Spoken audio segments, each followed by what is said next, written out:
కావ్య అయితే ఆఫీస్‌కి వెళ్తూ ఉంటుంది. ఇక్కడ ఫ్రాడ్ జరుగుతుందని నాకు ఇన్ఫర్మేషన్ వచ్చింది అనంటే, ఇక్కడ ఏం ఫ్రాడ్ జరుగుతుంది మేడం? మన ఆఫీస్‌లో అలాంటివేం జరగలేదు అనైతే అంటూ ఉంటాడు అతను. లేదు ఎందుకైనా జాగ్రత్త పడదాం, అన్నీ వెతుకుదాం అనైతే అంటూ ఉంటుంది కావ్య. సరే మేడం వెతుకుదాం అని చెప్పేసైతే తనైతే వెతుకుతూ ఉంటాడు. ఇక కావ్య తన ఫోన్ పక్కన పెట్టేస్తూ ఉంటుంది. అదే టైంలో అపర్ణ కళ్ళు తిరిగి టాబ్లెట్స్ వేయడం వల్ల కళ్ళు తిరిగి పడిపోయి స్పృహ కోల్పోతూ ఉంటుంది. ఈలోగా కావ్యకైతే ఫోన్ చేస్తూ ఉంటుంది.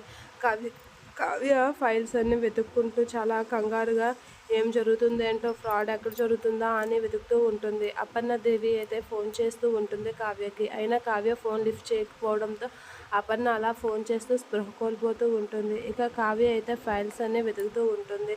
ఇక ఇంటికి వచ్చిన రాజు వీళ్ళందరూ అపర్ణని అయితే హాస్పిటల్లో జాయిన్ చేస్తూ ఉంటారు. ఇక అపర్ణ పరిస్థితి చాలా విషమంగా మారిందని డాక్టర్ చెప్పడంతో కావ్య ఒకసారిగా షాక్ అవుతూ ఉంటుంది. అది విన్న రాజు అయితే అలా షాక్ అయి ఉండిపోతూ ఉంటాడు. మా అమ్మ పరిస్థితి ఏంటి, దానికి కారణం నువ్వే అని కావ్యని తిడుతూ ఉంటాడు రాజు.